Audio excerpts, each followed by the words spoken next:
Hello dear students, আবারও একটা নতুন ভিডিওতে তোমাদের সকলকে স্বাগত জানাই।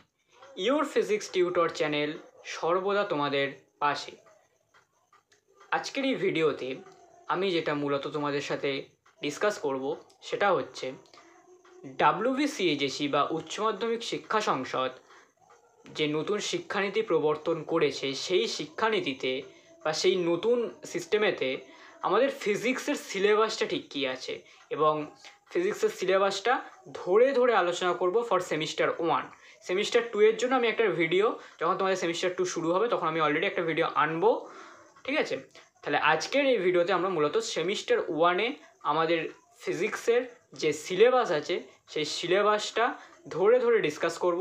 সিলেবাসের প্রত্যেকটা কথা যেরকম যা বলা আছে তার একটা ওভারভিউ দেওয়ার চেষ্টা করব এবং যে প্র্যাকটিক্যাল ইউনিটটা আছে, থিওরিটিক্যাল ইউনিট আর প্র্যাকটিক্যাল ইউনিট দুটো ইউনিট থাকে, তো সেই প্র্যাকটিক্যাল ইউনিটের তোমাদের যে সমস্ত এক্সপেরিমেন্টগুলো সিলেবাসে বলা আছে সেগুলো তোমাদের একটা ওভারভিউ দেওয়ার চেষ্টা করব। তাই ভিডিওটা না স্কিপ করে শেষ পর্যন্ত দেখতে থাকো, তাহলে কোনো পয়েন্ট তোমার মিস হবে না। আর একটা কথা, যদি চ্যানেলে নতুন হয়ে থাকো তাহলে আমাদের চ্যানেলটা সাবস্ক্রাইব করে রেখো এবং পাশে থাকা বেল আইকনটা অল করে রেখো, যাতে আমি যখনই এরপর বিভিন্ন ভিডিও আনবো তখন সবার আগে তোমাদের কাছে নোটিফিকেশান পৌঁছয়। এর আগে আমি একটা ভিডিও দিয়েছিলাম নতুন শিক্ষানীতিতে আমাদের কিছু রুলস আছে, সেই রুলসের বিষয়ে। তো সেই রুলসগুলো যদি তোমরা সেই ভিডিওটা যদি তোমরা দেখে না থেকে থাকো তাহলে অবশ্যই করে ভিডিওটা দেখে নাও। ভিডিওটার লিঙ্ক আমি ডেসক্রিপশান বক্সে দিয়ে দিয়েছি। আর বেশি কথা না বলে আমরা চলে যাব সংসদের ওয়েবসাইটে। সেখানেই কিন্তু আমি সমস্ত জিনিসটা তুলে ধরবো। এর ফলে তোমরা কীভাবে নিজেদের সিলেবাসটা ডাউনলোড করতে পারবে সেটাও আমি তুলে ধরবো এবং এর মধ্যে দিয়ে এটা যে কোনো ফেক ভিডিও নয় তারও একটা প্রমাণস্বরূপ তোমাদের কাছে রয়ে যাবে। এক্ষেত্রে কিন্তু বলে রাখি যে অনেকে হয়তো ফেক ভিডিও বা বিভিন্ন রকম সোশ্যাল মিডিয়ার যুগে ফেক ভিডিও আসতেই পারে, তো সেই জন্য বলছি ফেক ভিডিওর ফাঁদে পা দিও না। নিজের ফোন, ল্যাপটপ বা কম্পিউটার থেকে সংসদের ওয়েবসাইট থেকে কীভাবে তুমি সিলেবাস দেখবে, সিলেবাস ডাউনলোড করবে, এক্সাম প্যাটার্ন সব কিছু আজকের এই ভিডিওতে ডিসকাস করা হতে চলেছে। এক্সাম প্যাটার্নের ওপর একটা ভিডিও আমি এর পরবর্তীতে আনবো, তখন দেখো আজকের এই ভিডিওতে মূলত সিলেবাস এবং সিলেবাসের ওভারভিউ নিয়ে আলোচনা করা হবে। তাহলে আর বেশি কথা না বাড়িয়ে সরাসরি চলে যাব সংসদের ওয়েবসাইটে। প্রথমে আমরা আমাদের যে ফোন, ল্যাপটপ বা কম্পিউটার সেটার গুগল ক্রোম ব্রাউজারটাকে ওপেন করে নেব। গুগল ক্রোম ব্রাউজারটা ওপেন করার পর আমরা WBCHSE এই কথাটা লিখব।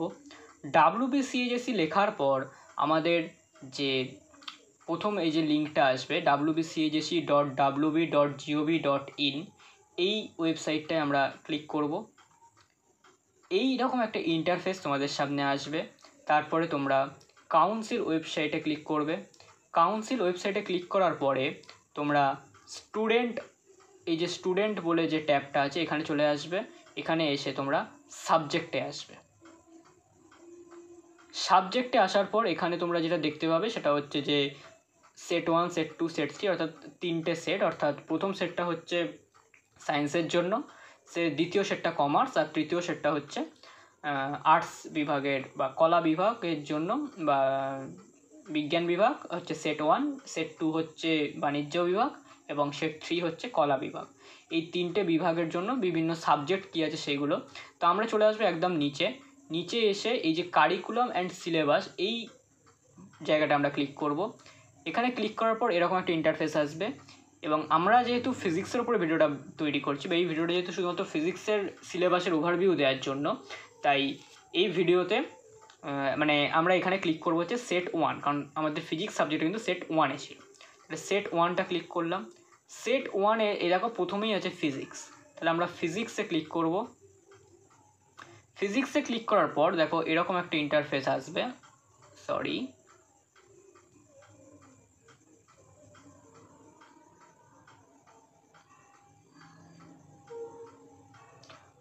এরকম একটা ইন্টারফেস আসবে।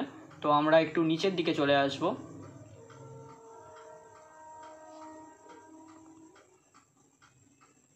এই যে ক্লাস 11 সেমিস্টার 1 সিলেবাস, এবার দেখো, আমরা এই ভিডিওতে মূলত সেমিস্টার 1টাই আলোচনা করব। সেমিস্টার 2 এর জন্য ভিডিও আমরা পরবর্তীকালে পাবলিশ করবো, যখন তোমাদের সেমিস্টার 2 শুরু হবে তখন। দেখো, ক্লাস 11-এ সেমিস্টার 1-এ আমাদের মূলত আছে হচ্ছে ইউনিট 1, 2, 3, 4 অ্যান্ড 5, এই 5টা ইউনিট আছে আমাদের। প্রথম ইউনিটে আমাদের বলা আছে, দেখো, এই যে ফিজিক্যাল ওয়ার্ল্ড অ্যান্ড মেজারমেন্ট, অর্থাৎ আমরা এই চ্যাপ্টারে কি পড়ব? আমরা এই চ্যাপ্টারে যেটা পড়বো সেটা হচ্ছে physics, scope and excitement, nature of physics law, physics, technology and society. অর্থাৎ এই যে পদার্থবিদ্যা কী এবং কেন, অর্থাৎ পদার্থবিদ্যা এই সাবজেক্টটা অ্যাকচুয়ালি কী, এটা একটা ব্রাঞ্চ অফ সায়েন্স, মানে বিজ্ঞানের একটা শাখা। বিজ্ঞানের তো অনেক শাখা আছে, তো সেরকমই একটা শাখা হচ্ছে পদার্থবিদ্যা।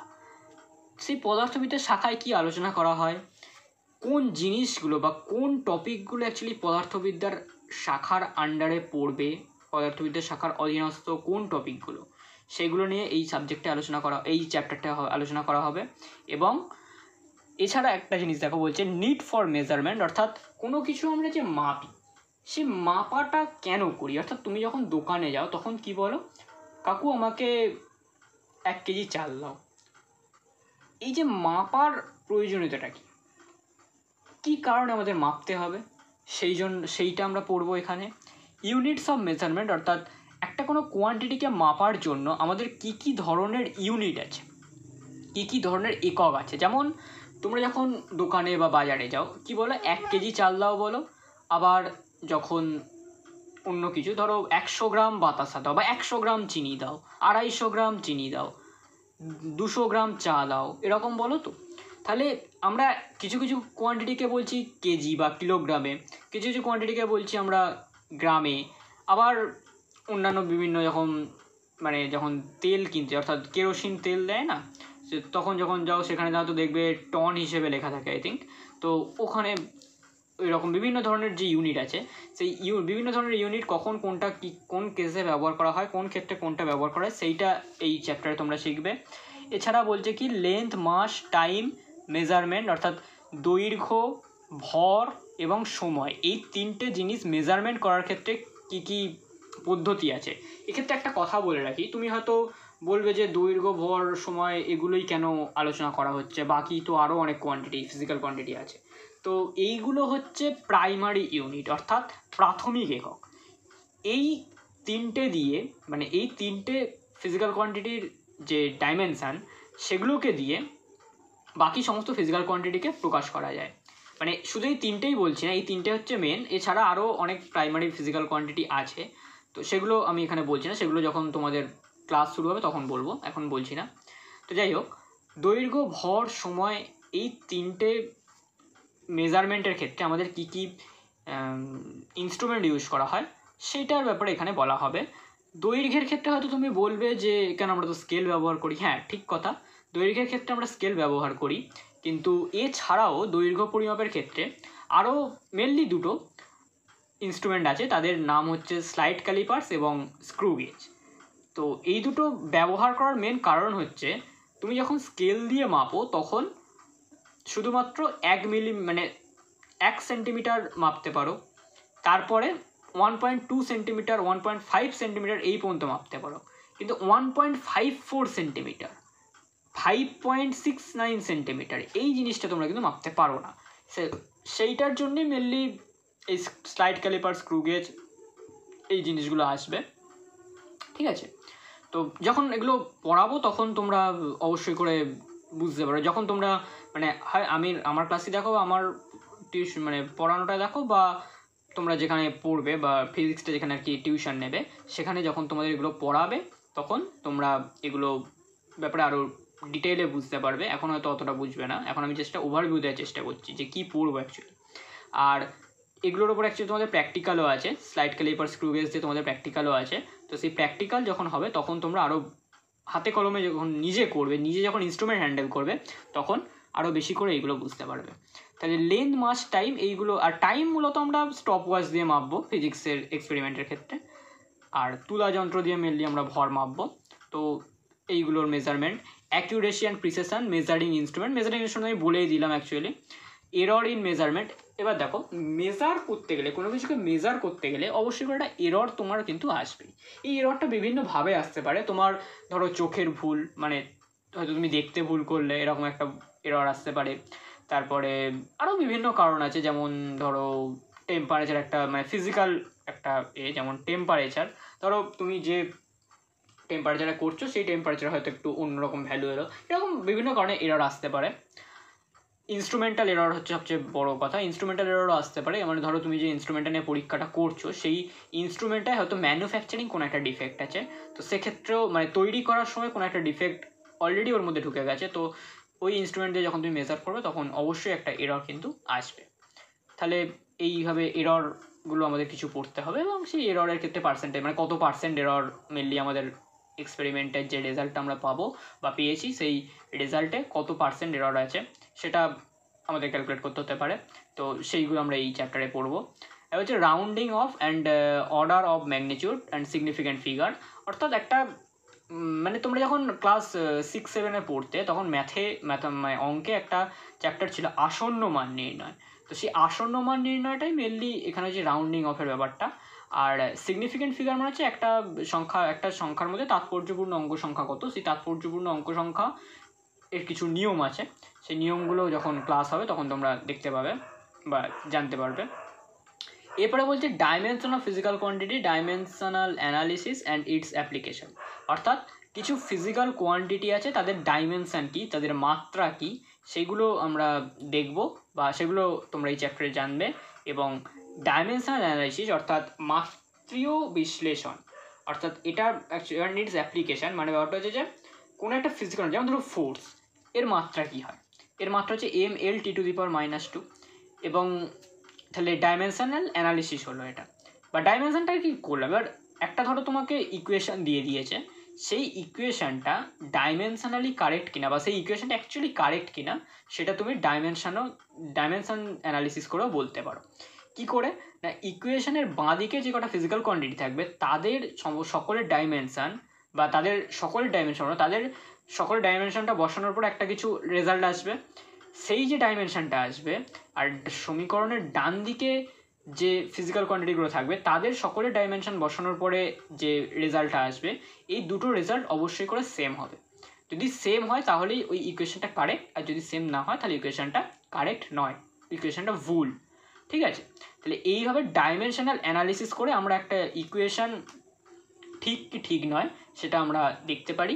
এবং এটাই হচ্ছে মেনলি ডাইমেনশনাল অ্যানালিসিসের অ্যাপ্লিকেশান। ওকে, তাহলে ফার্স্ট চ্যাপ্টারটায় তোমরা এইগুলো পড়বে। এরপরে আমরা চলে যাই সেকেন্ড চ্যাপ্টারে। সেকেন্ড চ্যাপ্টারে আছে দেখো কাইনেমেটিক্স, বলছে motion in A 1D and 2D, মানে 1 ডাইমেনশন অ্যান্ড 2 ডাইমেনশন। তার আগে বলে রাখি কাইনেমেটিক্স আর এর সাথে আরও একটা মানে এর ভাই আছে, সেটা হচ্ছে কাইনেটিক্স। দুটো হচ্ছে এই আমাদের যে ফিজিক্স বলবো না, আমাদের যে নিউটনিয়ান মেকানিক্স তার দুটো শাখা বলতে পারো, তার দুটো ব্রাঞ্চ বলতে পারো, কাইনেটিক্স আর কাইনেমেটিক্স। তো যখন এই দুটোর মধ্যে একটা বেসিক ডিফারেন্স আছে, বেসিক ডিফারেন্সটা কি না আমি একটু ওভারভিউ দিয়ে বলে রাখি। কাইনেমেটিক্স মানে হচ্ছে এই শাখায় আমরা শুধু জাস্ট একটা বস্তুর গতি নিয়ে আলোচনা করব, কিন্তু কাইনেটিক্সে বস্তুর গতি প্লাস গতির কারণ, এই দুটো জিনিস নিয়ে আলোচনা করা হয়। ঠিক আছে, তো এটাই হচ্ছে মেনলি এদের মধ্যে তফাৎ। তাহলে এই কাইনেমেটিক্স চ্যাপ্টারটার মধ্যে আমরা কি পড়বো দেখো, motion in A 1 dimension and 2 dimension, অর্থাৎ একটা বস্তুর 1 ডাইমেনশনাল মোশন অর্থাৎ একমাত্রিক গতি, অর্থাৎ একটাই সে কোনো লাইন বরাবর মুভ করছে, এরকম ক্ষেত্রে তার কি হবে মানে তার গতি নিয়ে আমরা ডিসকাস করব। আর 2D অর্থাৎ একটা প্লেনে সে যখন মুভ করবে তার ক্ষেত্রে গতির নিয়ে আমরা আলোচনা করব। তো এখানে সাব টপিকগুলো দেখো, বলছে frame of reference, inertial and non inertial. অর্থাৎ আমাদের দু ধরনের ফ্রেম থেকে বিষয়টা দেখা হয়, একটা হচ্ছে ইনার্শিয়াল ফ্রেম, একটা হচ্ছে নন ইনার্শিয়াল ফ্রেম। এই ইনার্শিয়াল আর নন ইনার্শিয়াল ফ্রেমের ব্যাপার কিন্তু তোমরা কিছুটা ক্লাস 9-এ এর বিষয় মানে কাকে বলে অ্যাকচুয়ালি মেন ডেফিনেশনটা কিছুটা ধারণা কিন্তু তোমাদের ক্লাস 9-এ হয়েছে।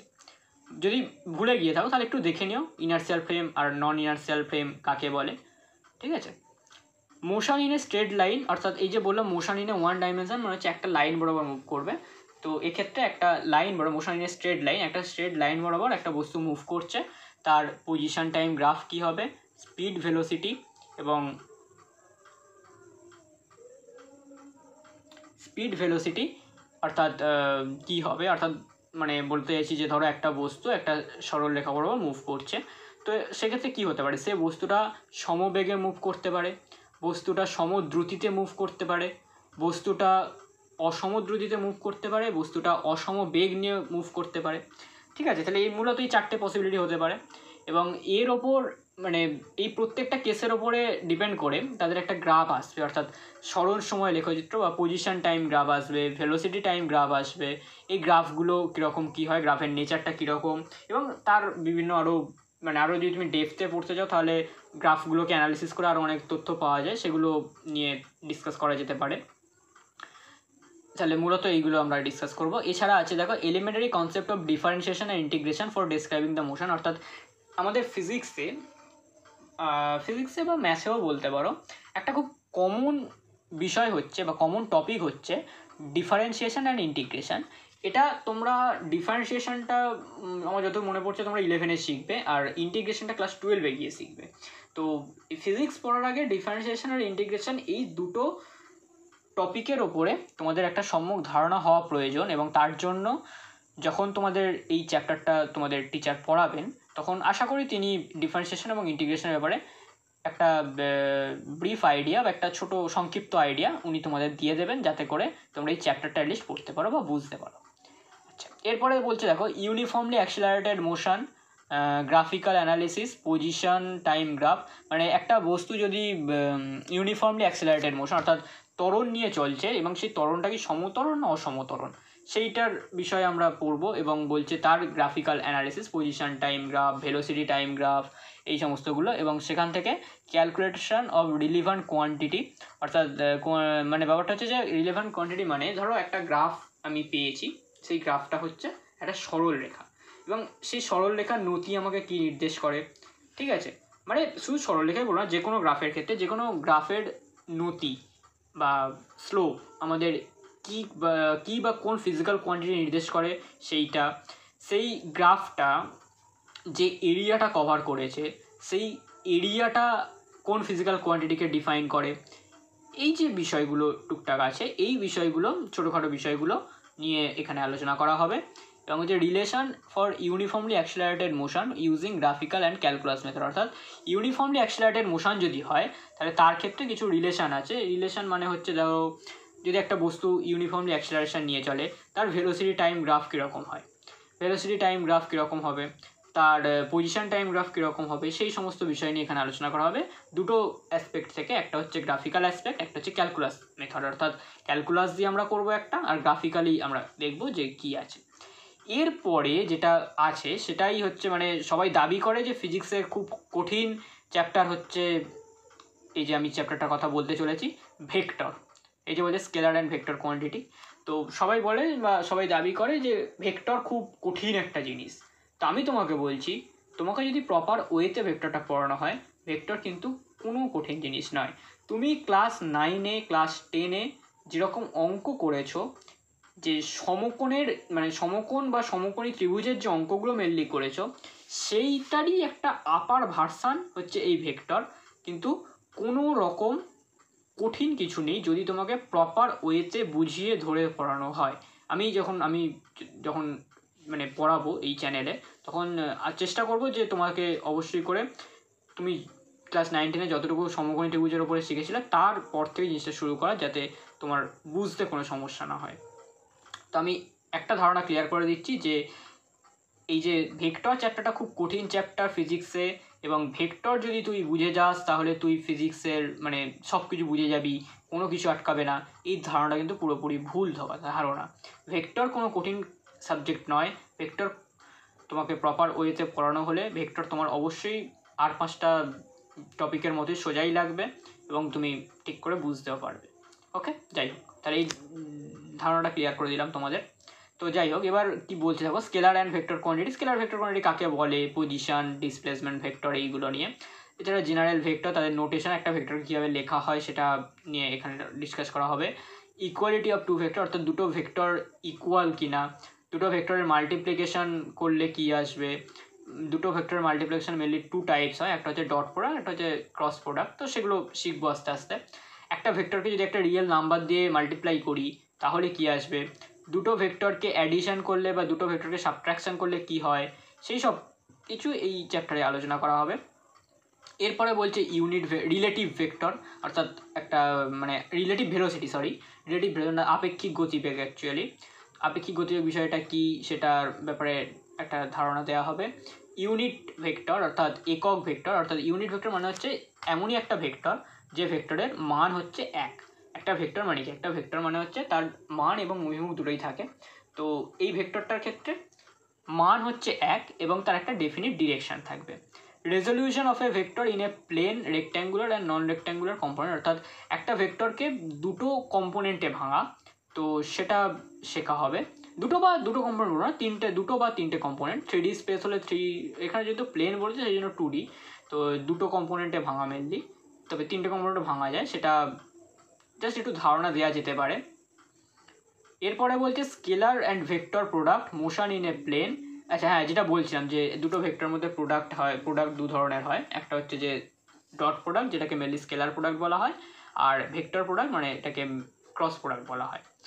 আর মোশন ইন এ প্লেন অর্থাৎ একটা প্লেনে যখন একটা বস্তু মুভ করছে তখন তার যে সেই মোশনটা সেটা নিয়ে এখানে ডিসকাস করা হবে।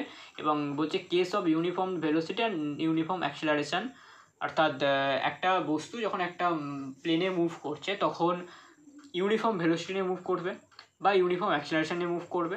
দুটো ক্ষেত্রে কী কী হতে পারে সেটা আমরা দেখব।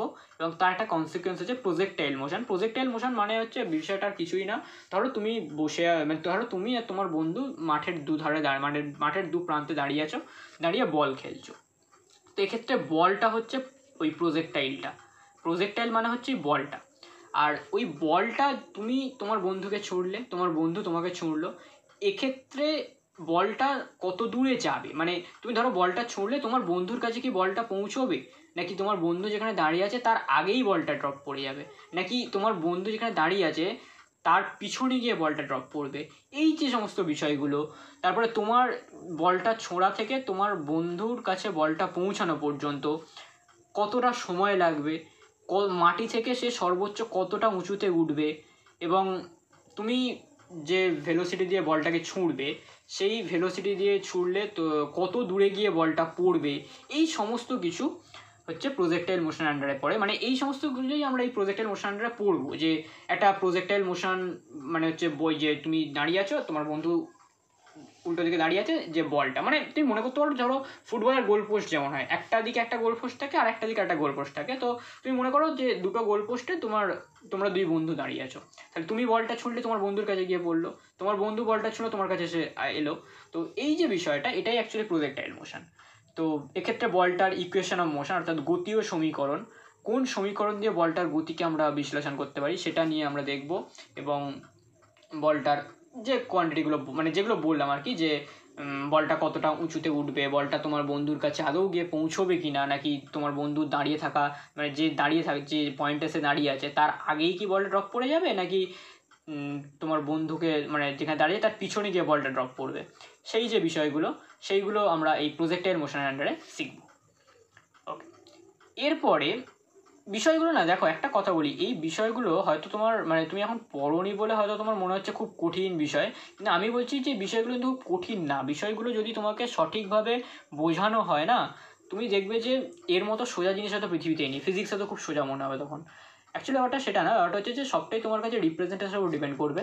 তো তোমার টিচার তোমাকে যখন পড়াবে, তুমি যদি বুঝতে না পারো তখন অবশ্যই কিন্তু টিচারকে বারবার জিজ্ঞেস করবে, এবং তোমার মনে যে সন্দেহ বা তোমার মনে যে প্রশ্নটা জাগছে সেই প্রশ্ন যতক্ষণ না ক্লিয়ার হচ্ছে ততক্ষণ পর্যন্ত কিন্তু তুমি মানে থামবে না। এরপরে আছে দেখো লস অফ মোশন অর্থাৎ ইনটুইটিভ কনসেপ্ট অফ ফোর্স, অর্থাৎ বলের একটা ধারণা এখানে যাবে যে বল অ্যাকচুয়ালি কী, ফোর্স জিনিসটা অ্যাকচুয়ালি কী। একটা মানে আমরা বলছি যে আমি একটা বল প্রয়োগ করি, বলটা অ্যাকচুয়ালি কী, হোয়াট ইজ দ্য ফোর্স, সেটা অ্যাকচুয়ালি এখানে বলা হবে। ইনারসিয়া কি, নিউটনস ফার্স্ট ল তো তোমরা 9-এ পড়েছো। নিউটন ফার্স্ট লয়ের কনসিকুয়েন্স হচ্ছে momentum and Newton second law of motion. Newton first law আছে, নিউটন সেকেন্ড ল আছে, নিউটন সেকেন্ড ল থেকে মোমেন্টাম ধারণা পাওয়া যায়, ফোর্সের ধারণা পাওয়া যায়, মানে ফোর্সের ডেফিনেশন পাওয়া যায়, ধারণা পাওয়া যায় নিউটন ফার্স্ট ল থেকে। Impulse and concept of impulsive force, অর্থাৎ ঘাত বল এবং বলের ঘাত, এই জিনিসটা পড়া হবে। দেখো, বলের ঘাত এবং ঘাত বল এই দুটো মানে কথা হয়তো একই, জাস্ট দুটো কথাকে জাস্ট এদিকে একটা আগে একটা পরে করে লেখা হচ্ছে, কিন্তু এর মানেটা বিশাল। তুমি যদি বলের ঘাত বলো তার মানে যা, তুমি যদি ঘাত বল বলো তার মানে, দুটোর মানে কিন্তু কমপ্লিটলি আলাদা। ঠিক আছে, যখন পড়বে বুঝতে পারবে। ঘাত বল মানে হচ্ছে অর্ডিনারি একটা ফোর্স, একটা বল, কিন্তু বলের ঘাত মানে হচ্ছে অন্য জিনিস, সেটা যখন পড়বে বুঝবে। এরপরে দেখো এখানে বলছে Newton's third law of motion and its example. Newton third law of motion অনেক এক্সাম্পল আছে। তুমি যখন দেয়ালে ঘুষি মারো তখন তোমার হাতেও একটা লাগে, তার কারণ কি, সেটাই হচ্ছে নিউটন থার্ড ল। তুমি যখন দেয়ালে ঘুষি মারছো তখন দেয়ালে একটা বল প্রয়োগ করছো, দেয়ালও তোমার উপর হাতের উপর একটা বল প্রয়োগ করছে, যার জন্য তুমি ব্যথা পাচ্ছ।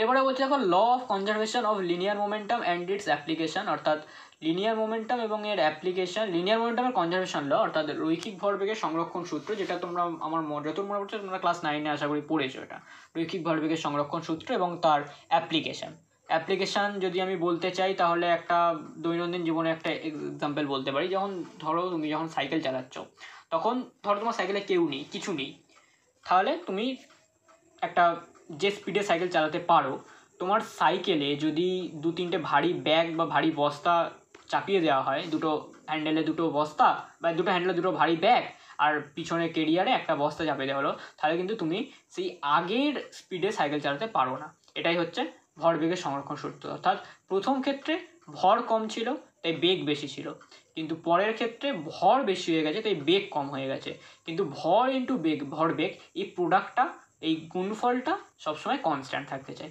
এটাই হচ্ছে লিনিয়ার মোমেন্টাম এবং তার অ্যাপ্লিকেশন একটা জাস্ট দিলাম। তো হচ্ছে concept of free body diagram and its application, অর্থাৎ কিছু ফ্রি বডি ডায়াগ্রাম, অর্থাৎ ফ্রি বডি ডায়াগ্রামটা যখন পড়াবো তখন বুঝতে পারবে বা যখন পড়বে তখন বুঝতে পারবে, এখন ওইভাবে বলে ঠিক বুঝবে না ফ্রি বডি ডায়াগ্রামটা অ্যাকচুয়ালি কী। তো তারপর বলছে ইকুইলিব্রিয়াম অফ কনকারেন্ট ফোর্স মানে ধরো একটা বস্তুর উপর 2 বা ততোধিক বল কাজ করছে, মনে করো 2টো বল কাজ করছে, তো সেই মানে সেটা ইকুইলিব্রিয়ামে থাকবে নাকি থাকবে না। মনে করো তুমি একটা টেবিল আছে, সেই টেবিলটাকে তুমি একদিক থেকে টানছো, তোমার ভাই আর একদিক থেকে টানছে বা তোমার বন্ধু আর একদিক থেকে টানছে, তাহলে এক্ষেত্রে টেবিলটা কি মুভ করবে, টেবিলটা কি গতিশীল হবে? যদি গতিশীল হয় তাহলে কার দিকে গতিশীল হবে, তোমার দিকে গতিশীল হবে না বন্ধুর দিকে গতিশীল হবে? আর যদি গতিশীল না হয় তাহলে কেন গতিশীল হবে না? এটাই হচ্ছে equilibrium of concurrent force. Static and kinetic friction, অর্থাৎ ঘর্ষণ বল দু ধরনের হয়, গতীয় ঘর্ষণ আর স্থিতি ঘর্ষণ, সেটার উপরে ডিসকাস করা হবে। তারপরে বলছে যে লস অফ ফ্রিকশন, মানে ঘর্ষণের সূত্র আছে কিছু, মানে ঘর্ষণ বলটাকে আমরা কীভাবে কি লিখতে পারি সেটা দিয়ে কথা বলা হয়। তো হচ্ছে ideas of coefficient of friction, অর্থাৎ ঘর্ষণ গুণাঙ্ক বলে একটা ব্যাপার আছে, সেই ঘর্ষণ গুণাঙ্কটা কোথা থেকে কি আসছে না আসছে সেই বিষয়টা।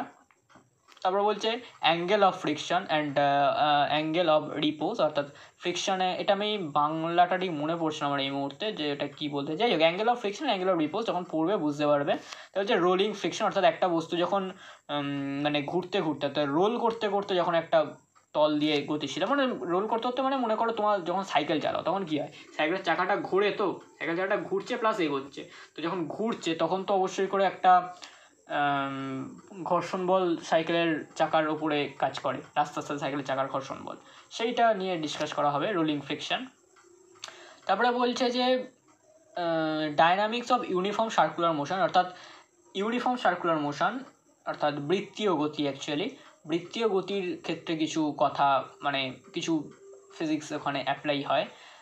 তা মানে এটা তুমি বুঝতে পারবে যদি ধরো তুমি একটা সুতো, সেই সুতোর মধ্যে ঢিল বেঁধে সুতোটাকে তুমি তোমার আঙুলে একটু জড়িয়ে নিয়ে ঘোরাচ্ছ, তখন একটু বুঝতে পারো। বা ধরো তুমি আর তোমার বন্ধু দুজনে মিলে হাত ধরে ঘুরছো, তো সেক্ষেত্রে একটা বুঝতে পারো এটাই হচ্ছে অ্যাকচুয়ালি সার্কুলার মোশন, বৃত্তীয় পথে একটা বস্তুর গতি। সেন্ট্রিপেটাল ফোর্স, এখানে দু ধরনের ফোর্স কাজ করে, সেন্ট্রিপেটাল ফোর্স আর সেন্ট্রিফিউগাল ফোর্স, অর্থাৎ অভিকেন্দ্র বল আর অপকেন্দ্র বল। অপকেন্দ্র বল চেষ্টা করবে তোমাকে ছিটকে বাইরে বার করে দিতে, আর অভিকেন্দ্র বল চেষ্টা করবে তোমাকে কেন্দ্রের দিকে আনতে। তো এইটা আমি জাস্ট একটা ধারণা দিলাম। And example of circular motion অনেক এক্সাম্পল আছে, motion of cyclist, vehicle of level circular road, vehicle of bank road, অর্থাৎ ব্যাঙ্ক রোড মানে হচ্ছে একটা ধরো রাস্তা দিয়ে তুমি যাচ্ছ, রাস্তাটা কার্ভ হয়েছে বা বেঁকেছে, তখন যখন তুমি বাঁকো, মানে সাইকেল চালাতে যখন তুমি ওই রাস্তাটায় বাঁকটা নিচ্ছ তখন কী হয়, কনসেপ্ট অফ সেন্ট্রিফিউগাল ফোর্স, এই সমস্ত মানে সেন্ট্রিফিউগাল যেটা বললাম, সেন্ট্রিফিউগাল ফোর্স, সেন্ট্রিপেটাল ফোর্স, অভিকেন্দ্র বল, অপকেন্দ্র বল, এইগুলো নিয়ে এখানে ডিসকাস করা হবে। ইউনিট 4-এ দেখো বলছে ওয়ার্ক এনার্জি পাওয়ার, অর্থাৎ কার্য শক্তি এবং ক্ষমতা। কার্য শক্তি ক্ষমতা এই চ্যাপ্টারটা তোমরা ক্লাস 9-এও পড়েছো। এখানে মেনলি যেটা শিখেছিলে সেটা হচ্ছে কার্য অ্যাকচুয়ালি জিনিসটা কী, শক্তি কী, আর ক্ষমতা কাকে বলে, এবং তাদের কিছু ম্যাথামেটিক্যাল ফর্ম তোমরা এখানে শিখেছিলে। তো এরপরে মানে এইখানে যেটা তোমরা শিখবে বলতে দেখো work done by a constant force and variable force, অর্থাৎ একটা ফোর্স মনে করো একটা বল প্রয়োগ করা হচ্ছে, এবার সেই বলটা কি কনস্ট্যান্ট মানে হচ্ছে সময়ের সাথে কি বলটার ভ্যালু পাল্টাচ্ছে, বলের মানটা কি পাল্টাচ্ছে নাকি পাল্টাচ্ছে না, যদি পাল্টায় তাহলে ভ্যারিয়েবল ফোর্স, আর যদি না পাল্টায় তাহলে কনস্ট্যান্ট ফোর্স। এবং সেটা সময়ের সাথে বললাম দূরত্বের সাথে হতে পারে, ধরো যত দূরত্ব যাচ্ছ তত বলটা ভ্যারি করছে, এরকম বলের মানটা অ্যাকচুয়ালি ভ্যারি করছে, তো এটাও একটা হতে পারে, সেটা হচ্ছে কনস্ট্যান্ট ফোর্স আর ভ্যারিয়েবল ফোর্সের সংজ্ঞা বা ডেফিনেশন বলতে পারো। কাইনেটিক এনার্জি অর্থাৎ গতিশক্তি তো জানোই, একটা বস্তু যখন গতিশীল থাকে তখন তার যে এনার্জিটা। তা হচ্ছে ওয়ার্ক এনার্জি থিওরেম আশা করি তোমরা কার্যশক্তি উপপাদ্য এরকম বাংলায় বলা হয়, তো এটা আশা করি তোমরা 9-এ পড়েছো, এখানেও পড়বে। পাওয়ার কী জিনিস সেটা পড়বে। নোশন অফ পোটেনশিয়াল এনার্জি, আচ্ছা পোটেনশিয়াল এনার্জিটা কী জিনিস সেটা পড়বে, অর্থাৎ স্থিতিশক্তি। তারপর বলছে potential energy of A spring, অর্থাৎ একটা স্প্রিংয়ের পোটেনশিয়াল এনার্জি কী হয়। কনজারভেটিভ ফোর্স কী জিনিস, কনজারভেশন অফ মেকানিক্যাল এনার্জি, অর্থাৎ কাইনেটিক এনার্জি আর পোটেনশিয়াল এনার্জি এদের সামটা সবসময় সমান থাকে, অর্থাৎ যান্ত্রিক শক্তি বলা হয়, মেকানিক্যাল এনার্জি হচ্ছে যান্ত্রিক শক্তি। তো গতিশক্তি এবং স্থিতিশক্তি এদের সমষ্টিটাকে বলা হয় যান্ত্রিক শক্তি। এবং যাই হোক না কেন মানে লিনিয়ার মোমেন্টাম যেমন কনজার্ভ থাকে বললাম, ঠিক সেরকমই কিন্তু কাইনেটিক এনার্জিটাও কনস্ট্যান্ট থাকে, ঠিক আছে, একটা বস্তুর মোশনের ক্ষেত্রে কাইনেটিক এনার্জিটা কনস্ট্যান্ট থাকে। তাহলে এই জিনিসটা তোমরা আরও ডিটেইলে এখানে 11-এ পড়বে। এরপরে বলছে নন কনজারভেটিভ ফোর্স, অর্থাৎ কনজারভেটিভ ফোর্স আর নন কনজারভেটিভ ফোর্স অ্যাকচুয়ালি এটা ওপর মানে একটু বড়ো না হলে জিনিসটা বুঝতে পারবে না, এখানে ডেফিনেশন আমি তোমাকে ওইভাবে ঠিক বুঝতে পারছি না। তো যাই হোক যখন পড়াবো তখন আশা করি বলতে চেষ্টা করব, এবং তোমরা যখন টিউশন পড়বে তখন তোমাদের স্যারও আশা করি এটা বলতে চেষ্টা করবেন যে conservative force non conservative force কী জিনিস। আর motion in a vertical circle, অর্থাৎ উল্লম্ব বৃত্তাকার পথে বস্তুর গতি বা বস্তুর মানে গতি।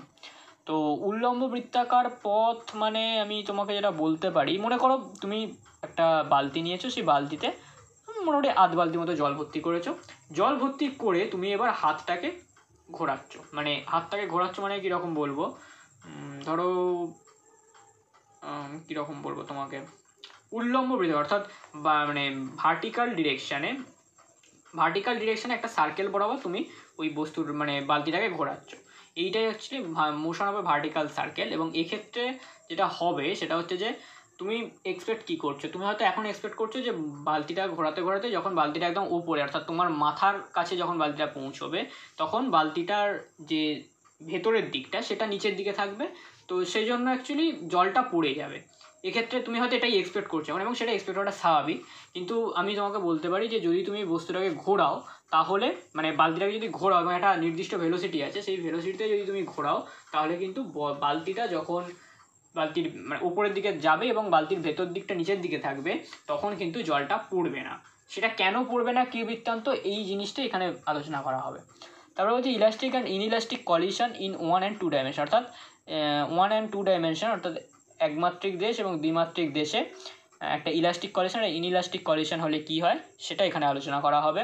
ইলাস্টিক কলিশন হলে মেনলি কী হয়, যে ধরো একটা বস্তু মানে মাইনাস এক্স অ্যাক্সিস থেকে আসছে আর একটা বস্তু প্লাস এক্স অ্যাক্সিস থেকে আসছে, অরিজিনে তারা ধাক্কা খেলো, তাদের মধ্যে সংঘর্ষ হলো, তাহলে যদি ইলাস্টিক কলিশন হয় তাহলে তারা যে যার ভেলোসিটি নিয়ে বেরিয়ে যাবে, অর্থাৎ মানে বলতে চাইছি যে জাস্ট ভেলোসিটিটা ট্রান্সফার হবে, ভেলোসিটি নিয়ে বেরিয়ে যাবে মানে বলতে যাবে যে ভেলোসিটি ট্রান্সফার মানে মনে করো মাইনাস এক্স অ্যাক্সিস থেকে অরিজিনের দিকে যে মানে মাইনাস এক্স অ্যাক্সিস মনে করো -10 0 এই পয়েন্টটা থেকে অরিজিনের দিকে একটা বস্তু যাচ্ছে, তার ভেলোসিটি ছিল v1, আর একটা বস্তু 0 10 এই বিন্দুটা থেকে অরিজিনের দিকে যাচ্ছে, সেটার বেগ ছিল v2।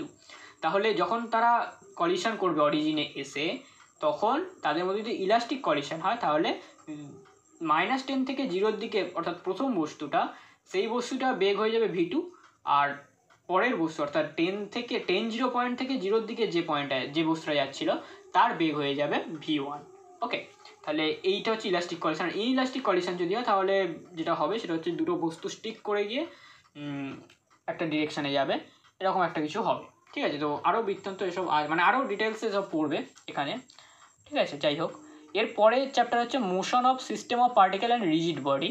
বলছে centre of mass of two particle system, অর্থাৎ দুটো আচ্ছা এখানে একটা কথা হবে, motion of system of particle মানে হচ্ছে আমরা এতক্ষণ পর্যন্ত যেগুলো নিয়ে আলোচনা করছিলাম সব আমরা একটা বস্তু নিয়ে আলোচনা করছিলাম, বা একটা বস্তু একটা পার্টিকেল এরকম বিষয়টা ছিল। কিন্তু এখানে যেটা হবে সেটা হচ্ছে যে একটা সিস্টেম অফ পার্টিকেল, অর্থাৎ অনেকগুলো পার্টিকেল নিয়ে একটা বস্তু, বা আমি বলতে পারি যে এতক্ষণ পর্যন্ত যেগুলো আমরা আলোচনা করছিলাম সেখানে আমরা কোনো পার্টিকেলের কথা বলিনি, জাস্ট একটা বস্তু মুভ করছে এরকম কথা বলছিলাম। কিন্তু এই চ্যাপ্টারে যেটা আমরা শিখবো সেটা হচ্ছে যে একটা বস্তু সে কয়েকটা ডিফারেন্ট পার্টিকেল নিয়ে তৈরি। পার্টিকেল মানে জাস্ট বিন্দু আকার আর কি, ঠিক আছে। ছোটো ছোটো বিন্দু বস্তু নিয়ে একটা বড় বস্তু তৈরি হয়েছে, সেই বস্তুটার কথা মানে সেই যে বিন্দু বস্তুগুলো সেগুলোকে বলা হচ্ছে পার্টিকেল, এবং সেই পার্টিকেলগুলো নিয়ে যেহেতু ওই বড় বস্তুটা তৈরি হয়েছে তাহলে সেটাকে আমরা বলি system of particle and rigid body. এবং রিজিড বডি মানে হচ্ছে যদি সময়ের সাথে এই যে দুটো বিন্দু বস্তু বলছি এই দুটো বিন্দুর মধ্যে ডিস্টেন্স যদি কখনো না পাল্টায় সময়ের সাথে তাহলে সেটাকে রিজিড বডি বলে, আর যদি পাল্টায় তাহলে সেটা রিজিড বডি নয়, নন রিজিড বডি, ঠিক আছে। তাহলে আমি জাস্ট চ্যাপ্টারের নামটা থেকে যে দুটোর কথা তোমার মাথায় আসতে পারে সেই দুটোর ধারণাটা দিলাম। এরপরে বলছে সেন্টার অফ মাস, অর্থাৎ সেন্টার অফ মাস আশা করি কথাটা এর আগে শুনেছো, ভর কেন্দ্র। তোমরা যখন একটা স্কেল, ধরো একটা কাঠের স্কেল আছে তোমার হাতে, কাঠের স্কেলটা নিয়ে যদি তুমি মানে 30 সেন্টিমিটার যে কাঠের স্কেলটা, আই এম রিয়েলি সরি, 30 সেন্টিমিটারের যে কাঠের স্কেল আছে সেই কাঠের স্কেলটাকে যদি তুমি 1, 2, 3, 5 এই সমস্ত সেন্টিমিটারের দাগওয়ালা যে দাগগুলো আছে ওইখানে যদি তুমি একটা আঙুলের ওপর দাঁড় করাতে চাও তাহলে ওটা কখনোই দাঁড়াবে না। কিন্তু তুমি যদি মোটামুটি 15 সেন্টিমিটারের কাছে গিয়ে একটা আঙুলের ওপরে দাঁড় করাতে চাও স্কেলটাকে তাহলে সেটা দাঁড়াবে, অর্থাৎ ওইখানে ওর ভরকেন্দ্রটা আছে। তো এই ভরকেন্দ্র কী বৃত্তান্ত সেগুলো তুমি যখন পড়বে তখন জানতে পারবে। আমি তোমাকে জাস্ট এখন একটা প্র্যাকটিক্যাল এক্সাম্পল দিয়ে বিষয়টা বোঝার চেষ্টা করি যে তুমি প্র্যাকটিক্যালি তুমি যে জিনিসগুলো হ্যান্ডেল করো তার সাথে ফিজিক্সের কোন চ্যাপ্টারটা কীভাবে রিলেটেড আছে সেটা এখানে বলা হয়েছে। Momentum conservation and motion of centre of mass, অর্থাৎ মোমেন্টাম কনজারভেশন তো বললাম যে লিনিয়ার মোমেন্টাম সবসময় কনজার্ভ থাকে, এবং যদি একটা বস্তু মুভ করে মানে রোটেট করে তাহলে সেক্ষেত্রে তার অ্যাঙ্গুলার মোমেন্টাম বলে একটা জিনিস থাকে, সেটাও কনজার্ভ থাকে। Motion of centre of mass, অর্থাৎ একটা বস্তুর ওই যে সেন্টার অফ মাস বললাম ভরকেন্দ্র, সেই ভরকেন্দ্রের গতি কীরকম হয় সেটা আমরা এখানে দেখব। তো বলছে centre of mass of a rigid body, centre of mass of a rigid body, অর্থাৎ একটা রিজিড বডির সেন্টার অফ মাস কোথায় থাকে, কোন পয়েন্টে তার সেন্টার অফ মাস থাকবে সেগুলো আমরা দেখবো। বলছে example of simple geometrical bodies, অর্থাৎ সিম্পল জিওমেট্রিক্যাল বডি মানে যেমন ধরো একটা ঘনক, তার সেন্টার অফ মাস কোথায় থাকবে, একটা গোলক তার সেন্টার অফ মাস কোথায় থাকবে, এই সমস্ত কিছু যে এক্সাম্পল আছে বা যে বস্তুর যে মানে জিওমেট্রিক্যাল ব্যাপার সেই জিওমেট্রিক্যাল বডিগুলোর কোথায় সেন্টার অফ মাস থাকে সেগুলো আমরা দেখব। এবার হচ্ছে মোমেন্ট অফ ফোর্স মানে হচ্ছে একটা ফোর্সের মোমেন্ট, অর্থাৎ সোজা কথা বলতে গেলে একটা মোমেন্ট মানে একটা বিন্দু আছে, সেই বিন্দু থেকে খানিকটা দূরে একটা বল কাজ করছে, সেই দূরত্ব আর ওই বলের মান মানে সেই দূরত্ব এবং এই বল এই দুজনের মধ্যে ভেক্টর প্রোডাক্ট বা ক্রস প্রোডাক্ট, এটা কি বলা হয় মেনলি মোমেন্ট অফ ফোর্স। তারপরে বলছে টর্কটা হচ্ছে ইকুইভ্যালেন্ট টু ফোর্স, ঠিক আছে। মানে ব্যাপারটা হচ্ছে এটা হচ্ছে অ্যাকচুয়ালি রোটেশনাল মোশন আন্ডারে পড়ে যাচ্ছে। তো সেই রোটেশনাল মোশনের ক্ষেত্রে দেখো তুমি যখন একটা একমাত্রিক গতিতে ছিলে বা একটা স্ট্রেট লাইন মোশনে ছিলে তখন তুমি একটা সোজা মুভ করছিলে, একটা বস্তুর উপর একটা বল প্রয়োগ করছিল, সেই বস্তুটা সোজা মুভ করছিল। কিন্তু এখন বস্তুর উপর একটা টর্ক অ্যাপ্লাই হবে এবং সেই টর্কটা অ্যাপ্লাই হওয়ার জন্য বস্তুটা ঘুরতে থাকবে। আগে যখন তুমি একটা বস্তুর উপর একটা বল প্রয়োগ করছিলে তখন বস্তুটা যা মানে মুভ করছিল তার একটা মোমেন্টাম ছিল, সেটাকে আমরা লিনিয়ার মোমেন্টাম বলতাম, রৈখিক ভরবেগ। এখানে আমরা যেটাকে বলবো অ্যাঙ্গুলার মোমেন্টাম। এবং ওখানে যেমন লিনিয়ার মোমেন্টাম কনজারভেশনের একটা রুল ছিল, এখানেও ঠিক সেরকম অ্যাঙ্গুলার মোমেন্টামের কনজারভেশনের একটা রুল থাকবে এবং তার কিছু প্র্যাকটিক্যাল এক্সাম্পল থাকবে। তারপর হচ্ছে ইকুইলিব্রিয়াম অফ রিজিড বডি ইকুইলিব্রিয়ামে কখন থাকবে বা তার কী কেস সেগুলো আমরা এখানে ডিসকাস করব। Rigid body rotation, equation of rotational motion, অর্থাৎ রোটেশনের ক্ষেত্রে একটা রিজিড বডি যখন রোটেট করে তখন তার কী হয় না হয়। তারপরে ইকুয়েশন অফ রোটেশনাল মোশন, অর্থাৎ আমরা যেমন ইকুয়েশন অফ রোটেশনাল মোশন মানে তোমাকে আমি যদি বলতে চাই ধরো একটা বস্তু যখন একটা বল প্রয়োগ করা হয়েছে সে মুভ করছে তখন আমরা কি বলি F = ma, একটা m মাসের একটা বডি, m ভরের একটা বস্তু, সে এ অ্যাক্সেলারেশন বা এ ত্বরণ নিয়ে যাচ্ছে, তার উপর এফ বল প্রয়োগ করা হয়েছে। তাহলে এখানেও সেরকম একটা কোনো ইকুয়েশন থাকবে, সেটা দিয়ে অ্যাকচুয়ালি ওই জিনিসটা এফ ইকুয়াল টু এম এর ইকুইভ্যালেন্ট বলা যেতে পারে। তারপরে বলছে comparison of linear and rotational motion moment of inertia. হ্যাঁ, লিনিয়ার এবং রোটেশনাল মোশনের মধ্যে আমরা একটু কম্পেয়ার করব, দেখবো যে কোনটা মানে দুটোর মধ্যে অ্যাকচুয়ালি তফাৎটা কী বা কী কী মিল আছে এইগুলো দেখবো। মোমেন্ট অফ ইনার্সিয়া বলে একটা নতুন ফিজিক্যাল কোয়ান্টিটি এখানে তোমরা শিখবে। Radius of gyration, radius of gyration হচ্ছে চক্রগতির ব্যাসার্ধ। আর এইগুলো তোমরা এই দুটো নতুন ফিজিক্যাল কোয়ান্টিটি তোমরা এই চ্যাপ্টারে শিখবে। তারপরে হচ্ছে values of moment of inertia for simple geometrical object, no derivation. অর্থাৎ বিভিন্ন সিস্টেমের ক্ষেত্রে বিভিন্ন জিওমেট্রিক্যাল অবজেক্ট, অর্থাৎ মনে করে যেমন বললাম একটা ঘনক, একটা গোলক, এদের ক্ষেত্রে তোমার মোমেন্ট অফ ইনার্সিয়াটা কত হয়, ভ্যালু কত, সেটা আমরা দেখব। এবং এখানে আমাদের কোনো ডেরিভেশন লাগবে না, অর্থাৎ এই যে ভ্যালুগুলো এগুলো কী করে আসছে এগুলো আমরা প্রুফ করতে আমাদের এখানে হবে না, জাস্ট মানে এক্সপ্রেশনটা বা কীভাবে আমরা প্রকাশটা করব সেইটা আমরা জাস্ট এখানে দেখব।